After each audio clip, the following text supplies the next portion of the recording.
Welcome to Night Talk Radio with your host Colin Knight and co-host Chris Hawley. The following information presented tonight is submitted for your scrutiny. The opinion of the speakers may not necessarily be the opinion of the Terror Chat Radio Network or hosts. Night Talk Radio are the purveyors of information. You, the audience, shall be the judge. KVN Talk.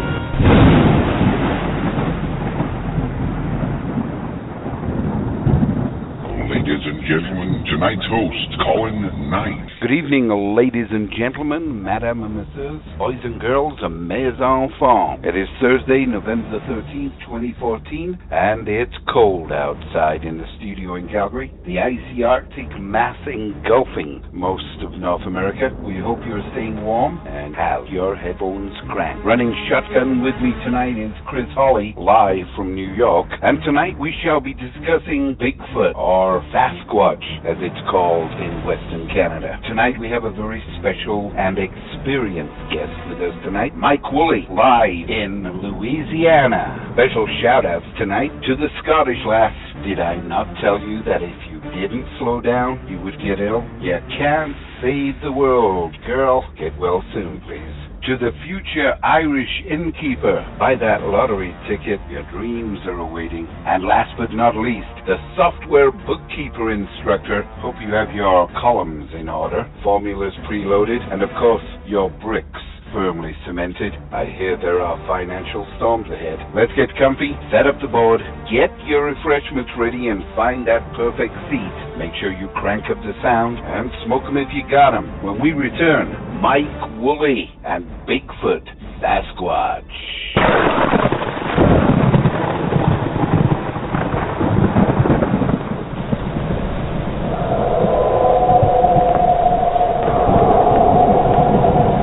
347-324-3287.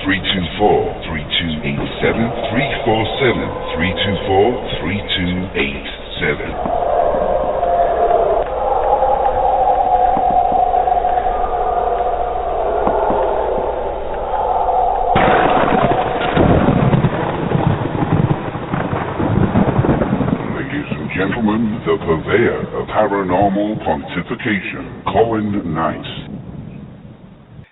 And good evening, ladies and gentlemen, boys and girls. It is a cold night in the foothills of the Canadian Rockies tonight. It's minus 17 degrees Celsius, 1 degree Fahrenheit. We hope all who are exposed to this Arctic blast certainly are being warm and safe. Riding shotgun with me tonight, of course, is Chris Hawley, and I do not hear any sound on my microphone, so I'm hoping to goodness that Chris is around. So good evening, Chris. Welcome to Night Talk. Good. I'm here, Colin, Night of the Canadian Rockies, and I'm glad it's not as cold here yet as it is where you are. We still have flowers blooming, but I think you sent that Arctic blast my way, because I might have snow tomorrow on top of my flowers. Oh, my Lord. Well, I know it's about 30 degrees Fahrenheit down in Louisiana where Mike is, so he's got a pretty good chill going. Of course, tonight we're going to talk with Mike Wooley, our Bigfoot experienced interloper, if you will. It's going to be a very interesting night. I understand you've written quite a bit about him on your blog to date. Yes, I have. I found that Mike Wooley had the most interesting experience that I personally ever listened to. And being a hunter and not a paranormal person per se, his account was very, very real to me. I could almost, as he was telling me, go through it with him. And right. I wrote about him once and, kept contact with him, and he has been investigating this subject and has, a great deal to talk about it. Good. So I, again, wrote about him, and we brought him on tonight because I want to hear everything he has to tell us. Me too. You know how much I like this subject. I tell you what, let's bring Mike into the conversation. Good evening, Mike. Welcome to Night Talk Radio. Good evening, Chris and Colin. I appreciate y'all having me on the show. It's a pleasure having you, sir. Absolutely is. Mike, before we get into all our stories and the encounter that you went through, and we discussed this subject, I know that you've been approached and very busy since this terrible thing. And I say terrible because I put myself in the predicament you were in, and I would have been frightened out of my mind.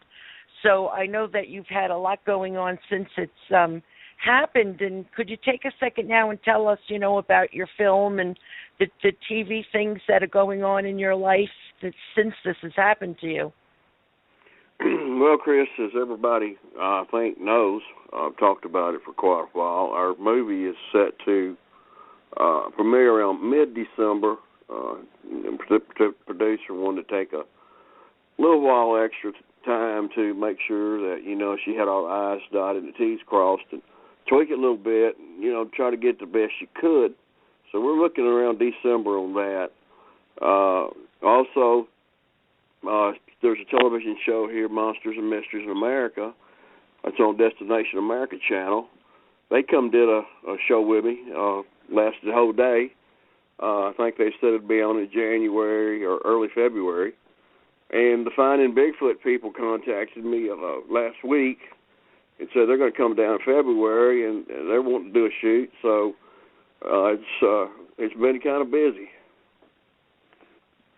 Well, that's really good. And tell everybody the name of your film and a little bit how they can find it when you're ready to release it. Well, the name of the show is Skookum, The Hunt for Bigfoot. The way that the show got its name, my producer read a book I loaned her.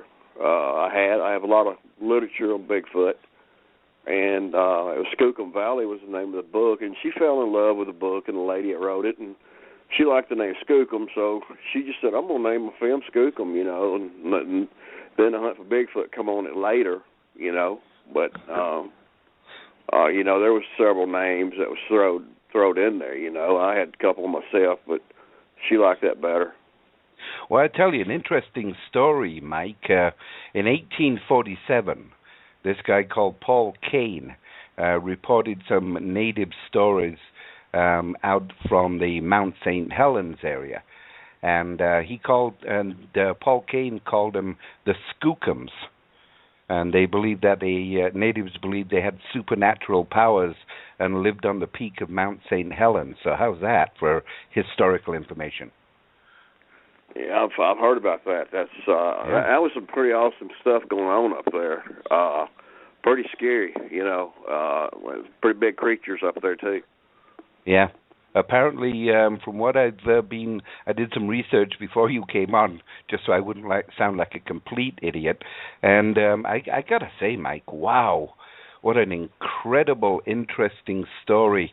This isn't just, this isn't something that just came along 30 years ago. I mean, I've researched back to 1847 and a lot of information in 1924 and all over the place, all about mostly the northwest of the United States, Washington, up in the Montanas.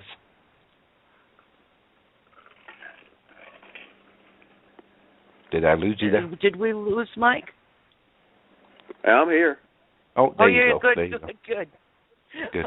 So, Skookums, great name. I think it's got a great historical value. I'm looking forward to seeing that movie, Mike. Well, I'm ready to get it out. It's been a long time.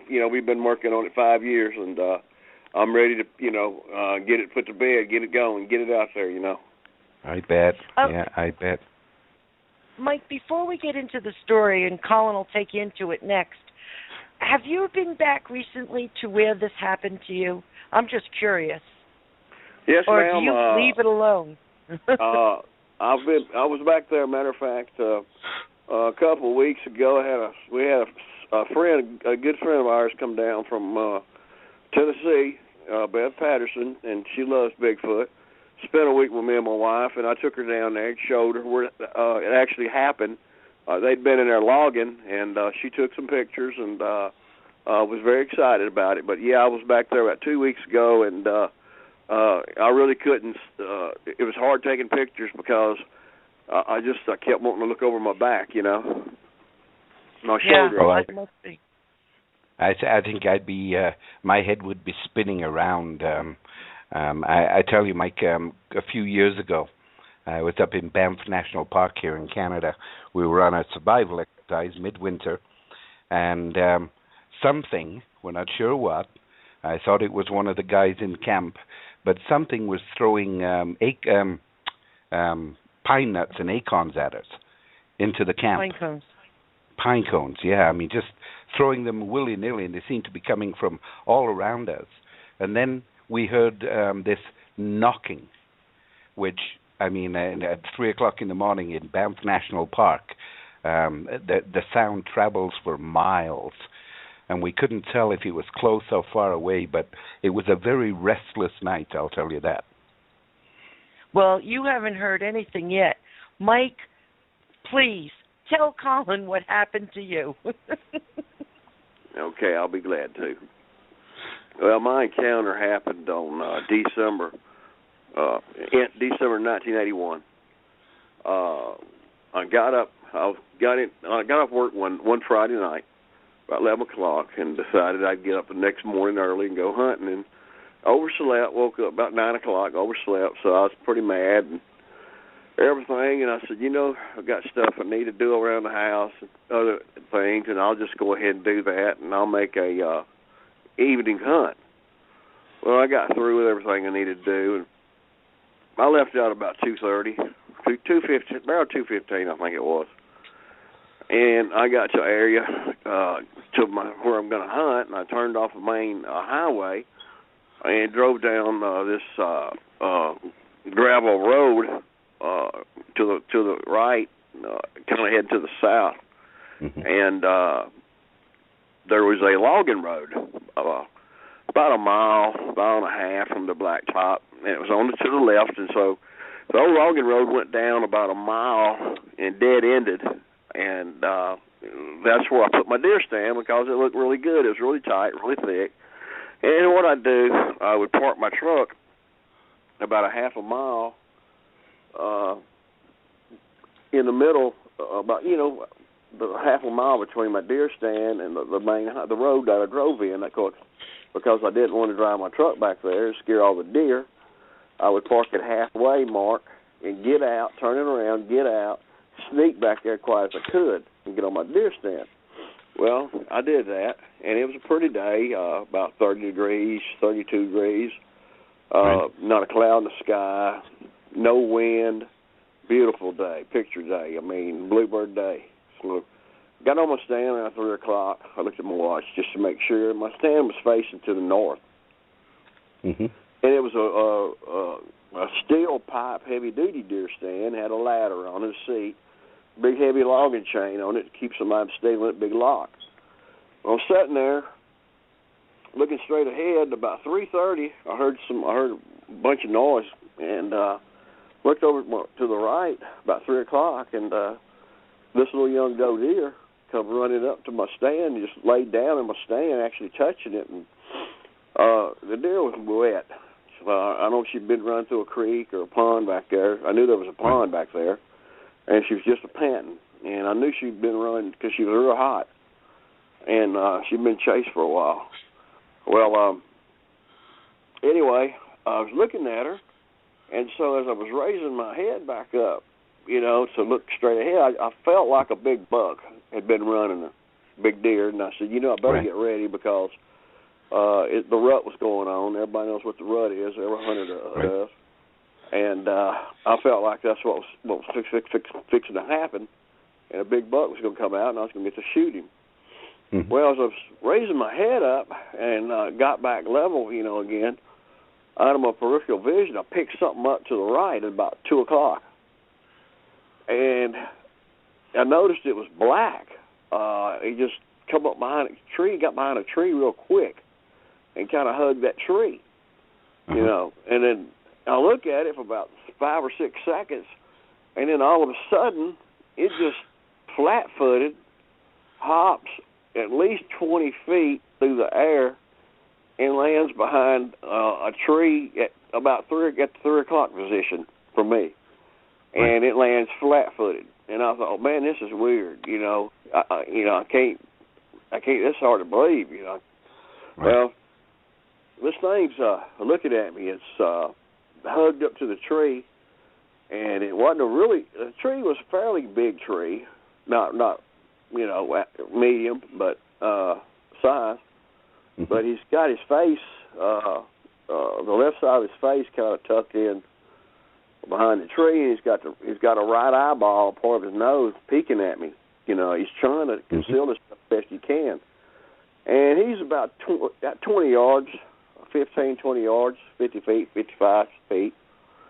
And so, I'm looking at this and I'm thinking, this ain't real. I don't know. I'm seeing things, So it was real big. I mean, it had wide shoulders, 3.5 foot shoulders at least 7.5 foot, 7.5 foot, 8 foot tall. Oh my God. 450 pounds, and I'm thinking, my mind just starts asking me so many questions. Is a circus in town? No. Did a gorilla escape from somewhere? No. Any reports of large bears here? Automatically no, because we don't have no large bears. We have some very small bears and not many of them. Right. Well, I'm looking at this thing, and I'm thinking, what's going on? Because where he come from was nothing but briars and those thorn trees with 5 inches thorns that were 5 inches that would cut you to pieces. Right. I mean, cut you to pieces. They horrible. Right. And he come through there, and so like it was nothing to it. And so that kind of right there set a flag off, because I tried to go back there and I couldn't because it was just too tight, too hard. You couldn't get through there. Well, I'm looking at this thing, and he's looking at me. And the first thing, one of the things comes across my mind, back then we had open range hunting, and I was hunting on the edge of a game reserve, and but the way that worked, the timber companies from the Northwest, the big timber companies, Weyerhaeuser, Willamette, and all them, they put mills up down here to harvest our timber and to make lumber, plywood, and everything that's needed around the world. Well, they owned the land, and they didn't care if you hunted on the land as long as you didn't destroy no land. You didn't cut no trees or do any harm to it. They were cool with it. Well, back then it was first come, first served, and everybody would get their deer stand in the woods. Deer season opened the first weekend and Saturday in November. Well, you want to get your deer stand up probably around the 1st September, in the middle of August, kind of mark your spot, because if you didn't, somebody else would get in there, get that spot, and you'd have to move on.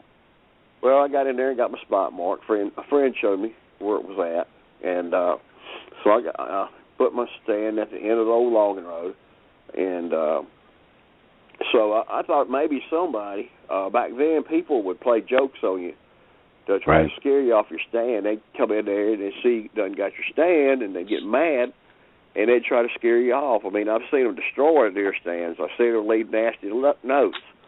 I've seen them to actually put Halloween costumes on to scare people out. They get pretty serious about that stuff, don't they, Mike? They sure do. But that's over now. That don't happen no more, because all the big, large timber company owners, they started leasing their land out by the acreage to hunting clubs. So these 20 guys might get together, pay a fee to this company what they want, and they lease 2,000 or 3,000 acres, and just posted, and that's it. So all that's over with. But anyway, I'm looking at this, looking at him, and I'm thinking, well, you know what? Somebody has got to has put on a costume. I don't know how he's done it. I don't know how he come through there, but they're trying to pull a trick on me. So, and the sun is shining down through the tree, and I see the black on his shoulder and the front of him just glistening. And I'm thinking, man, they really did a good job on that suit. Whoever made that suit, because it's so big, it's done so well. Right. Well, I start talking this thing, I told him, I said, look, you need to get on the road. I said, you're messing my hunting up, and I'm not going to cave into y'all. Y'all ain't getting my hunting spot, I'll see you in hell first. And I said, so just get the heck out of here, And so he starts kind of backing up a little bit off the tree in his face, and he just steps out from behind the tree, to the side of the tree. Right. And he as I'm talking, I noticed he was looking up, down. He'd look to the bottom of my stand, then look back up at me, and he was watching my lips, as I was talking. And then most other times he was giving me some dirty looks with his eyes. I mean, his eyes were evil. I mean, man, they were satanic. They were bad. I mean, they scared the heck out of me. I mean, I've never seen the most god-awful, evil eyes that wanted me dead in my life. He was very mad at me, very upset at me. And so, this goes on about 5 or 6 minutes. We're into this ordeal. And I could tell he's starting to get a little antsy, froggy, if you will. Yep. He was kind of getting kind of like in a boxer stance, swaying a little bit, left, right, a little bit, not, but trying his to legs decide was whether kind of springing a little bit, and I thought he was going to jump me. Trying to decide if he was going to jump you. Yeah. Yeah. Well, the evil eyes are really blaring in. He's really giving me putting an evil eye on me, and I don't know what happens to my body, but I get real nervous. I get to shaking real bad. My throat gets real dry. My vision gets blurry. My stomach is tore up. I'm just a tore up mess. I'm froze solid, man. I was just froze solid that deer stand. I couldn't move. Yeah. Well, he's standing there, and he starts stomping a little bit, stomping the ground. And then he stomped the ground a couple of times, not many. Well, he's standing behind the side of this tree, and he took his fist, left fist and right fist, and started banging on this tree. Now, he didn't hit it directly as a boxer would hit somebody in the head. I mean, he hit it with the sides of his fist. His fists were closed, but he was hitting it to the side. I mean, he was rocking it. And I was looking at how he was hitting it, man. He'd knocked your head off, Wow. And I knew right then, I said, I got a situation on my hands that this ain't no guy in a costume, Right. So I'm sitting there praying, please leave. If you'll leave and go the way you come, I'll leave and go the way I come, and I'll leave the deer stand. You can have a deer stand. I'll never come back, Yeah, right. Exactly. He wouldn't do it. So it went on. The evil eye, putting an evil eye on me, and getting doing his froggy bit, and he had a low growl, I could hear it. It wasn't a loud growl, but it was a low growl. Right. I don't know how many times he showed me his teeth. I mean, he would show me his teeth just to make sure I saw him. He wanted me to see him. Right. And that went on, and I decided that, something's got to go. He's going to charge me and take me out, or what am I going to do? And I wanted to make sure before I shot this thing that, it wasn't no feral human, because I read some stories and some books before that about feral humans, in the world. And I said, if that's a feral human and I shoot the thing, I'm going to feel bad, because his face was like a human. I'll never forget it. He had a high forehead, long hair, big bridge over his eyes, a big nose. It just kind of come down and then flared out. The teeth was big. His teeth was like ours, but they were big. And he just had a big old face, big head, and really didn't see much no neck, Did he kind of look like a Neanderthal, Mike? Like a cross between a human and something else? Yeah, I'd say that. Yeah. I've seen several pictures of these things. It looked just too human, and so, I knew I had to do something. So I said, you know what, I'm going to turn my rifle scope down. It was a 3x9 power scope, and then I turned it down to 3 power where it's real weak because if I had tried to look through him on high power, it would have been blurry. So I turned it down real low so I could look. I said, I'm going to look at this thing in the face through my scope and make darn sure that this ain't some sort of human. And if I get the vibes that it's not a human, I'm going to put a bullet between his eyes, you know. Mm-hmm.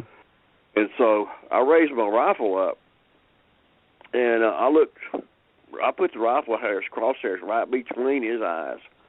And I got to look, and I could see his eyelashes moving. I could see his eyes. They were brown, had a little white in there. I could see in cold weather, how you breathe out. You're outside, your nostrils, how the mist will come out. I saw that, and I said, oh, my God, this is something that's god-awful, Well, about that time, he let out a roar that almost blew me off that deer stand. He throwed his head back, let one out, and I swear it went through my body. It just like a 70-mile-per-hour wind. Yeah. So I lowered my gun down. It scared me, and I heard a whistle come back to this thing about 100 yards away, a real short whistle, and I've heard this whistle 100 times before. So he turned his head and looked over to the right, to the northeast, and he whistled back, the same kind of whistle. And he turned and looked at me with a sheepish grin, and I knew right then. I said, I've heard this whistle 100 times, 1,000 times before deer hunting in the woods. I thought it was a bird. I just wrote it off as a bird. Well, I heard movement, bipedal movement coming from that direction, and, something told me to go. That, it's trouble, more trouble's coming, so get the hell out of there. Mm-hmm. So I climbed down about 4 or 5 foot off from the ground, from the front of my deer stand. I wouldn't turn my back on him, and I jumped. And, of course, my truck's a half a mile away. Well, when I started out running, I had to run 40 feet. I looked back there. I looked over my shoulder to see if this thing was going the other way, and, of course, my luck, it wasn't. He wasn't. Here he come. He was flanking me on the left side, on the flat south side. And I could hear him. He was just screaming, man. This thing was screaming, just growling and roaring and making all kind of funny sounds, And he was running through briars. He was running through thorn trees. And, I'm on the logging road. It's clear and open, but he was mowing that stuff down like a bulldozer. He was slapping it. I was trying to run and watch him and run like him, but my legs felt like they weighed 1,000 pounds. Yeah.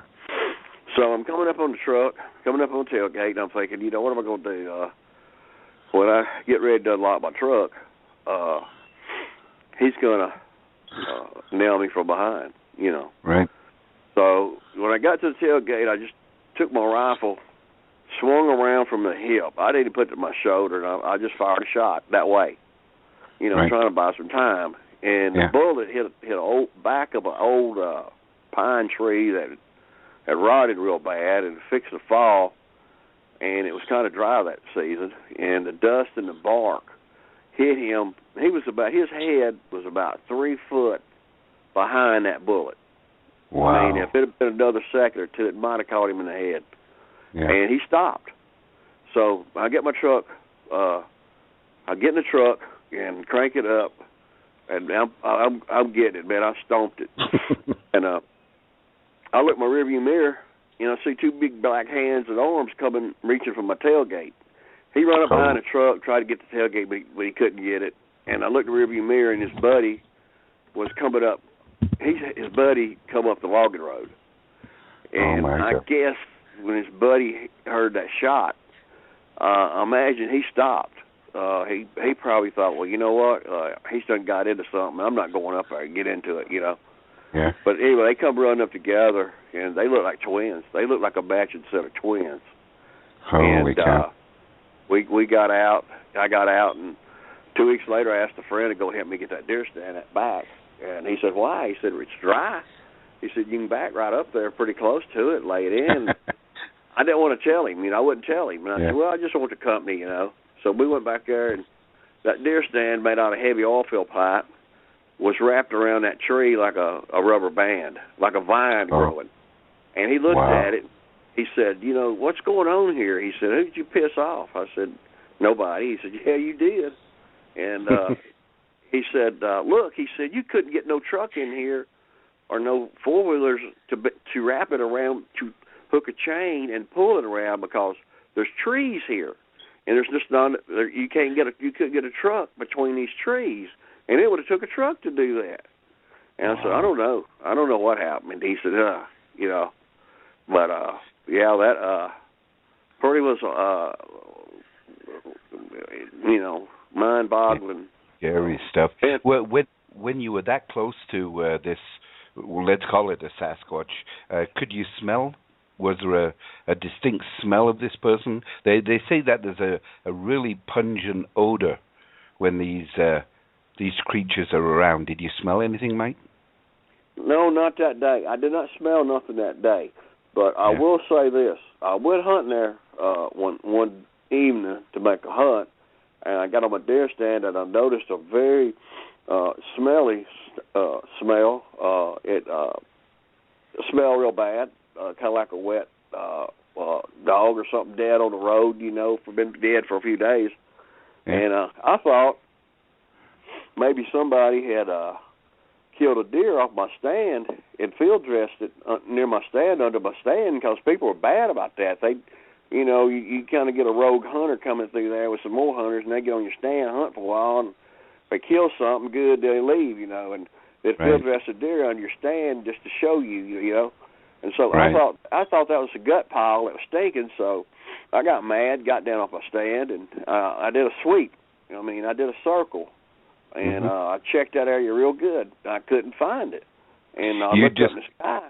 I looked up in the sky to see if any, we call them buzzards down here. Y'all call them vultures up there.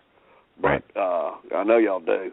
And anyway, there was none flying in the air, okay? Nothing flying in the air. Well, I said, the heck with it. Might as well go home, so I'll come back the next morning. I went back the next morning, and the smell was gone. There was no smell. Wood smelled good. Right. Yeah, I've heard that so many times, that there's this, it smells worse than a bear, that it's got its own distinctive odor. It sounds to me like that wherever your stand was, you were right in the crosshairs of one of their traveling paths, by the sounds of it. Because I've heard many, many times that they do have certain traveling areas that they, much like a hunter goes to a certain location, they too go to certain locations for various things. Maybe they were in competition with you with the deer, Right. Maybe well, that's what I know that they have areas where they live, they bed up, and also you're correct about the traveling areas. They even mark their areas, with sticks and stakes, whatever they can find to stick in the ground, or trees bend over, or twist the tops off. They got areas and signs that they travel, and that's their highways. And as we continue with our story of Bigfoot, Chris, Mike is scaring the bejeebers out of me here, so we've turned the lights on. I will say that we do have a gentleman down in the studio, KB from Virginia. He did give me the radio call sign, but unfortunately in my haste, I didn't write it down. So are you back with me, Chris? I'm here. Okay, Mike, you still there? Yeah, I'm here. Okay, Mike, hang in there. We're going to introduce KB from Virginia. He wanted to have a quick chat with you. Good evening, KB. You are on the line. Go ahead. Hey, good afternoon to you. But Mike, how you doing, guy? Hey, look, Mike, the question I got to ask you is on the long-term effects. How did this affect you from the time that you saw this creature and today? Oh, yeah. You talking about what I'm going through right now in my life, the emotions and stuff? Yeah, exactly. Oh, yeah. I've been diagnosed with by a doctor with PTSD, I have a lot of serious dreams sometime about it, but it really it kind of affected me. I used to love to go in the woods and hunt and just sit in the woods in the summer and go fishing, walk out to the old ponds and fish in old ponds, camp out and stuff like that. I can't do that no more because if you can't rest and have peace, I mean, why go? Exactly. That would do it for me. That would do it for me for sure. So KB, have you had any experiences down there in Virginia? Well, I'll tell you what, big guy. Myself, I've never had any type of experience with a Yeti, Bigfoot, or anything like that here in Virginia. But I knew a couple counties over. They alleged that there are Bigfoot sightings in Spotsylvania County and a place called Caroline County. They say some up in that area. And up near the mountain area, up near Roanoke, Virginia, and places like that, there are Bigfoot sightings. They have a Bigfoot group up in Radford area that hunts Bigfoot. But myself, I've never experienced anything like that. I would like to, but I haven't yet. Right. Hey, guys, I want to say something. Y'all got a radio celebrity on here from Virginia. Ken is big in the paranormal and does a lot of investigations and has a lot of guests on his radio show down there in Richmond, Virginia. But he's going to have heart surgery next on the 12th, and we've all been praying for him, and he's been good to me. He's really helped me out a lot. He's a great friend, and I love him, the world over, and he's a good guy. Thank you. Well, that's great to hear. So, Ken, why don't you give me your radio call sign again? Yeah, okay. It's called WHAN Radio, 102.9 FM, 1430 AM. And the name of the show is called RIP, Paranormal Talk Radio. And we just don't talk like the other guys, Coast to Coast AM. We walk the walk. We're Richmond investigators of the paranormal. So we actually investigate the paranormal, and we also talk it on the radio. Like I said, we simulcast around the world on 365 Live, which is radio on radio. And like I said, we have millions and millions of people who listen to the show. And I invite anybody out there. Mike has been a guest on my show, and he blew the lines up. And I invite anybody out there on a Friday night, if you get a chance, tune us in. We would love to have you as a guest or anything like that. But like I said, Mike is one fantastic guy. You've got a true story that will scare the heck out of you. Oh, I'll tell you, from the moment Chris passed on the story to me, Ken, it was a no-brainer. Like you say, we talk the talk, and we like to bring in those people that walk the walk. We're not looking for sensationalism. We're looking for the truth, and exactly. that's what separates us from a lot of the commercial stations. I'm glad you're out there, Ken, and I most certainly will be going on to onto your station and definitely giving you a listen from time to time as my time allows. I appreciate you being here, sir. All right, thank you, guys. I'm sorry, but before we lose you, Ken, I want you to stay just a little longer, along with Mike. I have a question I want to ask the both of you, and even Colin, too, because I know that Colin Knight has spent a lot of time in the wilderness. These creatures have been seen all over North America, all over the world. What do you each think this is? And how is it that it can be all over the world, yet we simply cannot catch one or kill one? That, to me, is now, I know they exist. They're there. But like, many other things, we can't grasp them. But unlike,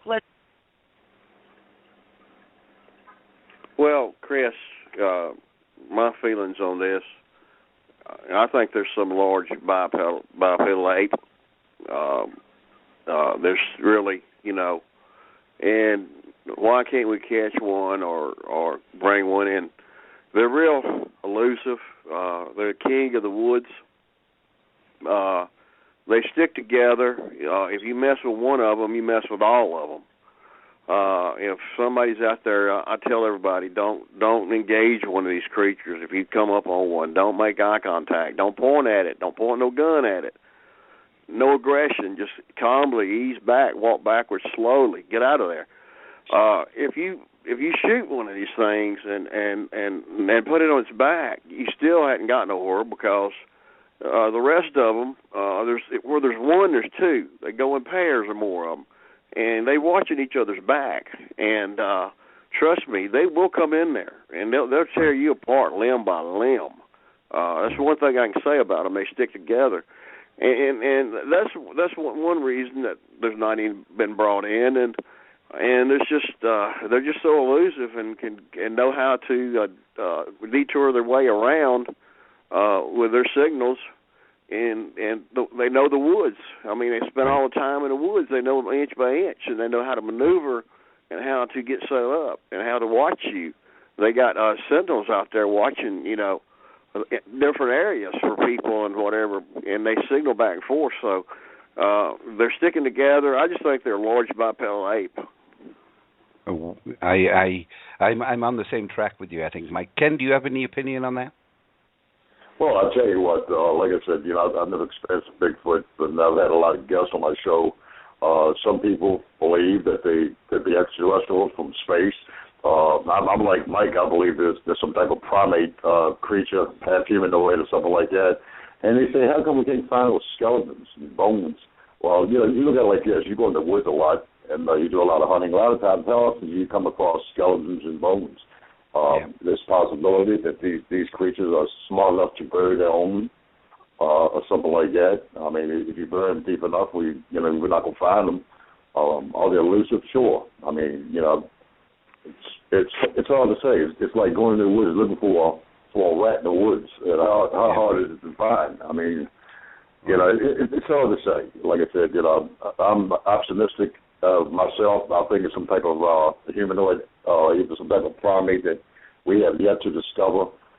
You take the Indians, the Cherokee Nation, they said that they could communicate with these creatures by speaking that language. And these creatures at one time knew how to communicate with the Indians. Is it possible? Sure, anything is possible. Well, I tend to follow what Paul Kane said in 1847. And the reason I kind of go with this story is because in 1847 there was no spin doctors, there was no media as such.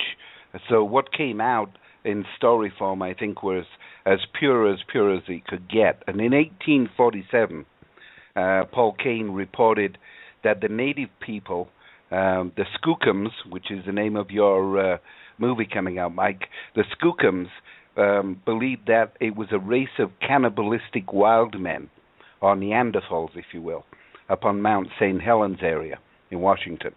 Now, I tend to believe that if a Bigfoot dies, I think he just is consumed by the rest of the pack. I think that's exactly what happens. And I think that's why we have a difficult time finding dead Sasquatch. Plus, I think their longevity is maybe 2 or 3 times the length of man.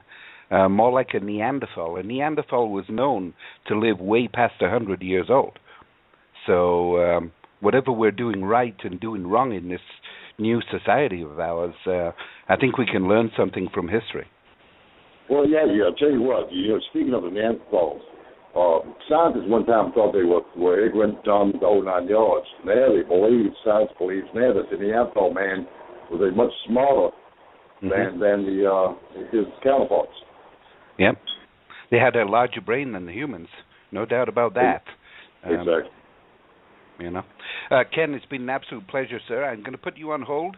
Hopefully you'll stay and listen to the rest of the show. I would appreciate it. That I will, believe me. Thank you very much. Thank you. My absolute pleasure, believe me. So, Mike, you were talking about having PTSD from the events and having wild dreams.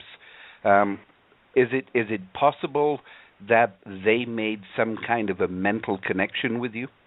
Or is it just out of terror that you believe these dreams keep reoccurring?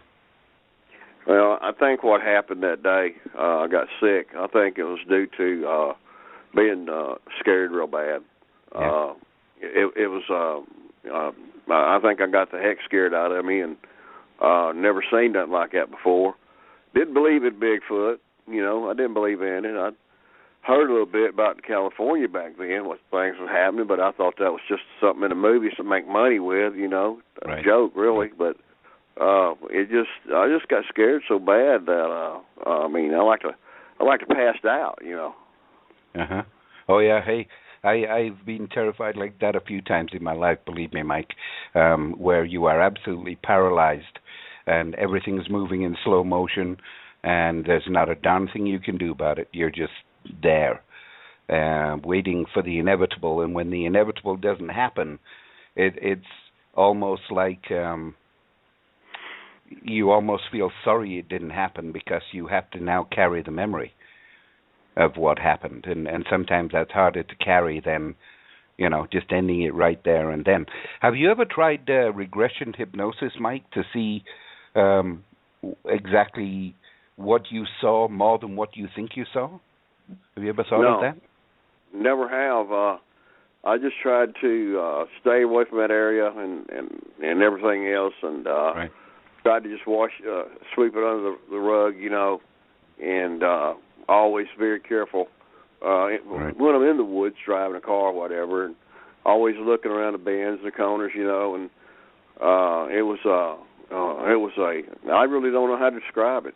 It's just one of the most horrifying and painstaking deals that ever happened to me. It's just I know I was asking myself, am I really seeing this? Is this real? I just and like you said, you get to the point you get so afraid that you can't move, and everything's moving in slow motion. It's like he hypnotized me. Yep.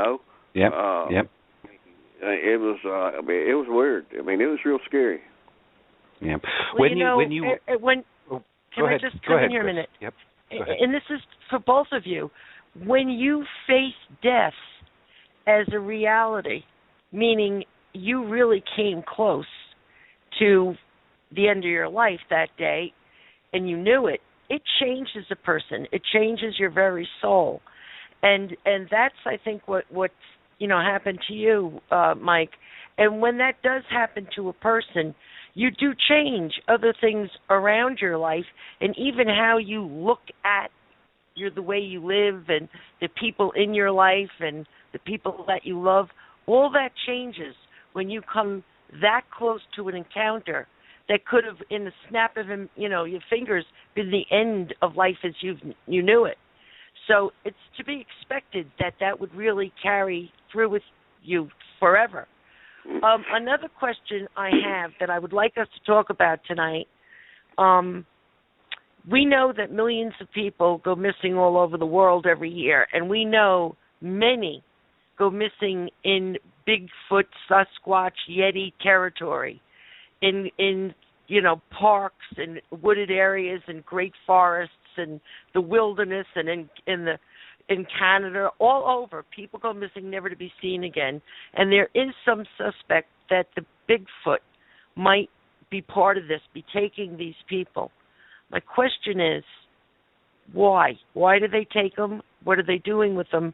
And why do we never find any sign of them again? Well, Chris, there's a bunch of that going on down here in Sam Houston National Park. I would say it's probably an hour and a half north of Houston, off Highway 59 and Interstate 45. It seems like it's every other week a hiker or a hunter or a camper or anything goes missing, and there's a deal going on out. I don't know if you've checked it out, called the Torn Up Camp that happened down there. Have you read that story on the internet? I think I'd like you to tell us about it right now, Mike. Well, I was there a couple of weeks ago. Like I said, a friend come down, Beth from Tennessee, and got together with, we had dinner, lunch that day with Bob Gatt, a well-known Bigfoot guy, my book, one of the best, if not the best, and his son Travis, and we ate, and Gary Wiggins was there, Tim Sermons was there, all great Bigfoot people. And after we ate, they took us and showed us where the torn-up camp was, because Bob and his son were the ones that come up there right after the alleged attack happened, and the campfire was still smoldering off. But anyway, there was like 3 guys that was camping out there that night, and Bob said when they got over there, they noticed that something had hit that camp, and it was tore up pretty bad. And there was like 2 trees that were pinned together in the form of an X, and that's automatically Bigfoots do that. Tell you to stay out. Well, I'll tell you, Mike. Wait, let him finish telling you this. Oh, hold on a second. Before you finish the story, Mike, I have a little surprise for you. On the line with us, listening to your story right now, Mike, is Beth from Tennessee, and she's going to sit in on this conversation. So you had an big X at the camp. There was a direct signal from Bigfoot. They do that. The camp was completely destroyed. I mean, completely. They said they showed me where blood was on trees that was 35 feet from where the campfire was. One guy got away. They have not found the other 2 guys yet. And that's happened, I don't know, 3 months ago. But I've got a friend that's probably on the line down there, Gary Wiggins and Beth, and they know a lot about this. They spend a lot of time on the Internet, and any one of those 2, Gary lives down there in Texas, and he's an archaeologist and a really good guy. And Beth lives over in Tennessee, really great friend, and she's really into Bigfooting. And they can give you a real good account of it, either one of them. But, it was a pretty bad scene. Wow.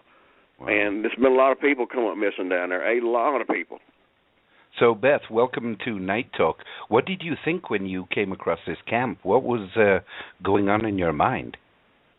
Well, Colin, I'm not the one that discovered the camp right after it happened. That was a researcher out of Texas, fine man. His name is Bob Garrett. He's one of the best. He's out in the field all the time, and he's got a great team. They're all friends of ours, and we all know each other, Mike and Bob and Bob's team, and him and his son Travis came up on this camp one night and started videotaping it, and they made a video, and you can go on YouTube and type in "torn up camp," and you can watch the video right as they came up on it, and you can see where the tent was torn up. That had been part of it had been melted. The campfire had been scattered all over the campsite. The woods were just torn down.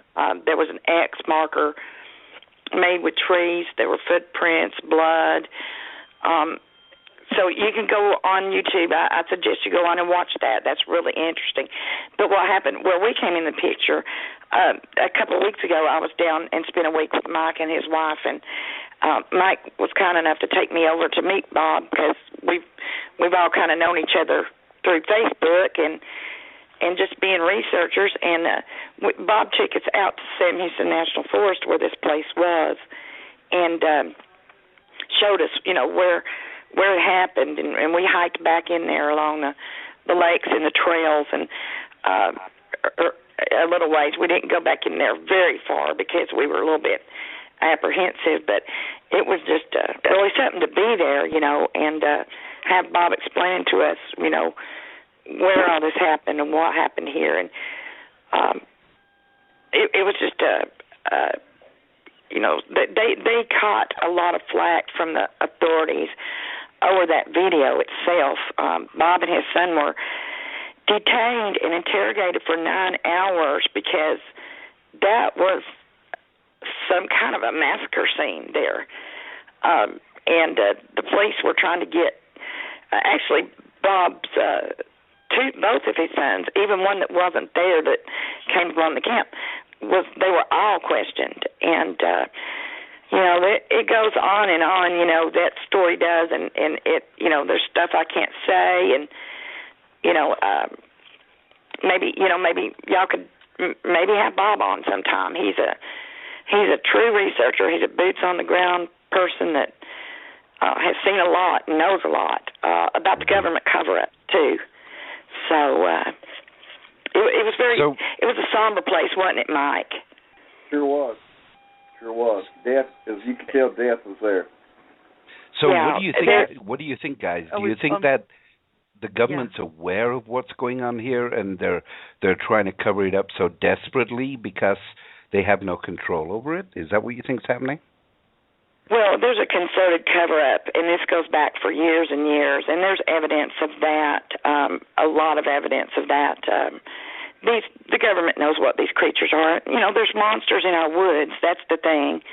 Right. And if the government did, you know, recognize them as a species, then how many moms would take their children to our national parks or our national forests? You know, it's a question of revenue too. See, without question. Go ahead. Beth, may I ask you a question? What do you think happened to the men? Do you think that these creatures took them back with them someplace? What do you think they're doing with all these missing people? The big, you know, when they do take humans and we can't find them, what do you think's happening to them? Well, I have my personal opinions, and I'll give them to you. I think those people were torn out by these creatures. Probably, you know, one or more of these creatures, and I don't know if they took them and consumed them, ate them, threw them in the swamp out there. They were never found. So, but there are, and Mike has seen it. There are lots and lots of posters and missing people's faces, you know, nailed to trees and signs out there in the Sam Houston National Forest. We actually took some photos of them, didn't we, Mike? But we're not going to show those because that's a little bit distasteful. And you also had a sighting, too. Yeah, we did. I had a sighting while we were down there. That is correct. I sure did. Beth, you mentioned mentioned a YouTube video. Do you happen to remember the name of that video that we could push our listeners towards, and so they could have a look at it? Yes, it's called Torn Up Camp. And it's by a YouTube user. The man who owns the YouTube channel is a man who came upon the camp. His name is Bob Garrett. And it's called Torn Up Camp. And then he does a follow-up video the next day. He goes back there and follows up. And the place has been kind of sort of cleaned up the next day by what they believe was park officials. Right. All right, hey, Mike, wait a minute. I don't want to wait. We missed something here. Beth, did you say you had your own sighting of a Bigfoot? I did, yes. When we were... please tell us that. Well, okay. Now, I've had experiences here in Tennessee. That's what got me to, to be interested in the subject. But, we had a sighting down there as we were leaving. We were going from one research area of Bob Garrett's to another, and I was in the truck, in the lead truck with Bob Garrett and his son Travis, and a gentleman named Gary Wiggins. He's probably in the call queue, probably. He was behind us in a car, and then Mike and his wife were in the last car, and we were coming out this dirt road on the way out, and Bob was pointing out a place off to the right, up in the woods where they had found some tracks. Excuse me. And when I looked up and looked over there and scanned, I sort of just scanning the wood line, and there was one standing out there about 75 yards out. The sunlight was coming down through the trees and shining on it just perfect. It was, I was like, I had that same thing that Mike talks about. Am I really seeing this? What am I seeing? Am I really seeing this? I'd had that before here, but I wasn't expecting to see anything that day.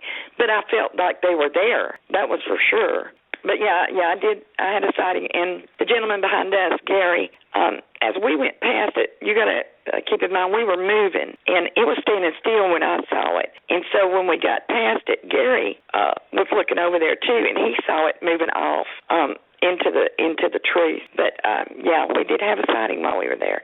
Wow. A daylight sighting. Like? Oh, it was dirty. I mean, that was the first thing that came to my mind. It was just I could see it from about the knees up, and it was really large and really built up like a bodybuilder. And it was just a real dirty brown with black also on it. And the head really stood out to me.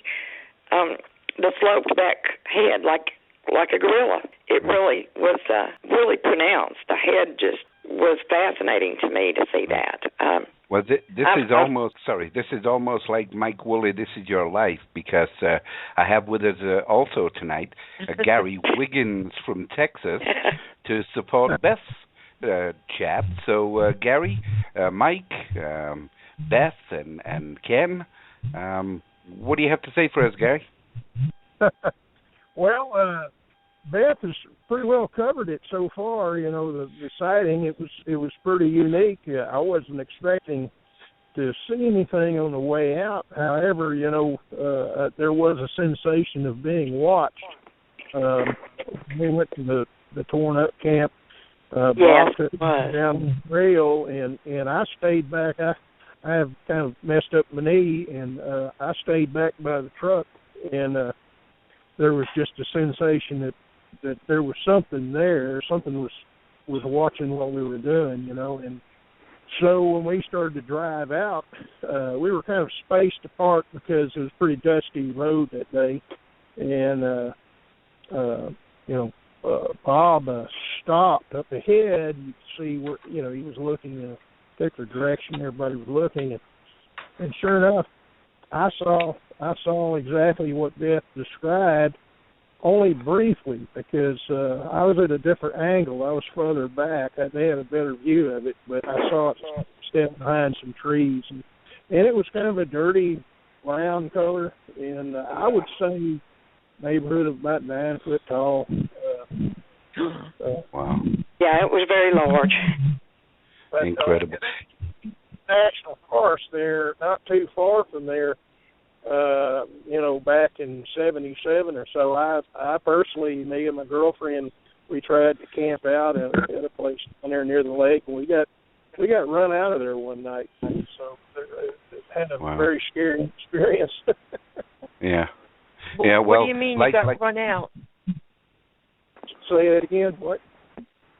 I'm sorry. So what ran you out? What was the experience?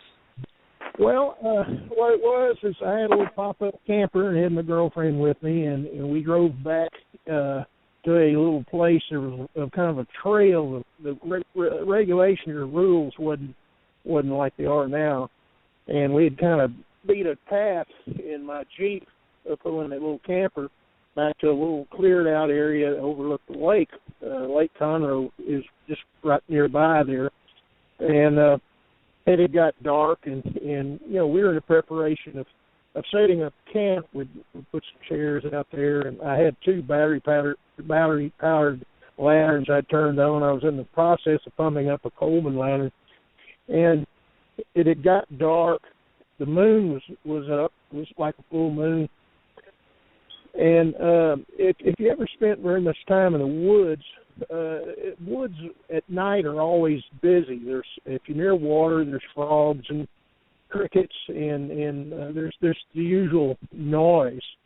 And they come the first alive thing at night. Say what again? That the woods, they come alive at night. Yes. Yeah. They come alive. And so anyway, the first thing I noticed was everything went quiet. You know, it just went dead silent. And I looked at my girlfriend, and she looked at me, and then I heard a crash, and then another crash, and a bang, and it was like trees were just being snapped off and shoved to the ground. And I heard a cackle and a kind of a growl, and then it was like something was charging us through the woods and just shoving trees out of the way. And I really got spooked. It was very loud, very noisy. This thing is like a steamroller coming through the woods. And my girlfriend, which we're friends to this day, she looked at me and I looked at her, and she said she always felt safe with me, but she saw fear in my eyes. She was terrified that day, and I just looked at her and said, we got to go now. And I grabbed everything up. The camper that I had a little door that folded down with storage underneath, and we just shoved everything. I don't even think I turned the lanterns off. I just shoved them in that trailer. Got the hell out of Dodge. Got the hell out of Dodge, exactly, And, of course, Mike, he says that I really lucked out. If I had just stuck around another few minutes, it would have got very interesting.